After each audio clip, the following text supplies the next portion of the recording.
Subscribe कीजिए हमारे YouTube channel नाते रजा को और बेल आइकन को प्रेस कीजिए जिससे आपको हर रोज न्यू वीडियो की नोटिफिकेशन सब्सक्राइब। और अब तो दुनिया भी ये बात तस्लीम करने पर मजबूर हो गई है कि हुजूर सल्लल्लाहु अलैहि वसल्लम की हर अदा के अंदर एक नहीं करोड़ों हिकमतें हैं, और जो हुजूर के तरीके को अपना ले वो दुनिया में हर तकलीफ से महफूज और आखिरत की परेशानी से भी महफूज रहेगा।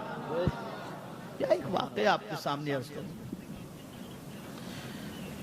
दो दोस्त थे, एक मुस्लिम था एक ईसाई था। सफर के लिए रवाना हुए। एक होटल में दोनों ने कयाम किया। मुस्लिम जो था वो नमाज का पाबंद था, और यूरोप की सरजमीन पर ठंडी बड़ी कड़ाके की होती है।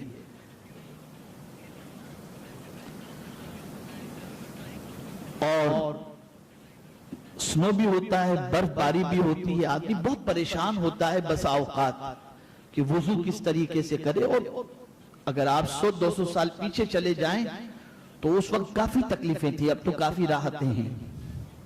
मैं हुजूर मुफक्किर इस्लाम की बात आपको बताऊं कि जब हुजूर मुफक्किर इस्लाम अल्लामा कमरुज़्ज़मा खां आज़मी साहब और अल्लामा अरशदुल क़ादरी साहब अलैहि रहमत व रिज़वान जब बरतानिया ये लोग पहुंचे थे, तो आपको मालूम है वो लोग कैसे वहां दीन का काम करते थे। उस जमाने में न हीटर का कोई माकूल इंतजाम था, न कोई जानने पहचानने वाले ज्यादा थे। आपको हैरत होगी कि अपने हाथों से चूल्हा जलाते थे, अपने हाथों से खाना बनाते थे। एक वेन के अंदर लोगों को भर के लेकर के जाते थे, फिर किसी जगह लेकर के बैठते थे, फिर उन्हें तबलीग करते थे, फिर उन्हें दीन सिखाते थे, फिर उनको तैयार करते थे और फिर उनसे काम लेने की कोशिश करते थे। ये तरीका रहा, हाथों से चूल्हा जलाना, खाना पकाना, ये सब इन लोगों की आदत थी।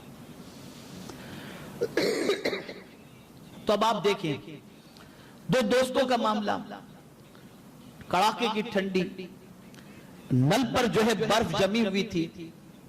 बहरहाल उसको पिघाला गया, और पिघालने के बाद मुस्लिम जो था उसने उससे वुजू किया। फजर के टाइम पर, जोहर के टाइम पर, असर के टाइम पर, मगरिब के टाइम पर, इशा के टाइम पर। अब जो उसका खास दोस्त ईसाई सफर में साथ में था, उसने पांचों वक्त नमाज के वक्त उसे वुजू करते देखा। तो चेहरा धोना तो उसे समझ में आया, हाथ धोना भी समझ में आया, पैर धोना भी समझ में आया, लेकिन मसा के बारे में वो सोचा कि यार ये गीला पानी करके सर पर ये क्यों फेर रहा है। और वो जो दोस्त था वो न्यूरोलॉजिस्ट था। ये सर पर क्यों फेर रहा है दिन में 5 मरतबा। तो उसने मुस्लिम दोस्त से पूछा कि भाई ये तुम चेहरा धोते हो और उसके बाद जब तुम सर पे हाथ फेरते हो, तो जरा ये बताओ कि ये हाथ फेरना क्या मकसद है। तो मुस्लिम कहता है कि कुरान मुकद्दस में मसा का हुक्म आया है, लेकिन तरीका हुजूर ने बताया है कि मसा कैसे करना। ये मसा जो हम करते हैं ये तरीका हुजूर ने बताया है। इतना सुनने के बाद वो ईसाई कहता है मुझे कलेमा पढ़ाओ, मुसलमान होना है। और कलेमा पढ़कर मुसलमान हुआ। उस मुसलमान दोस्त ने कहा कि यार मसा को देख करके तो इस्लाम कबूल कर रहा है। कहा हाँ मैं न्यूरोलॉजिस्ट हूं, और सुनो आज ये मेरे जहन की बात, मेरे जहन में जो बात थी उस बात का इजाला हो गया कि आखिर क्या बात है कि मुसलमान कम पागल होते हैं, दूसरे ज्यादा होते हैं।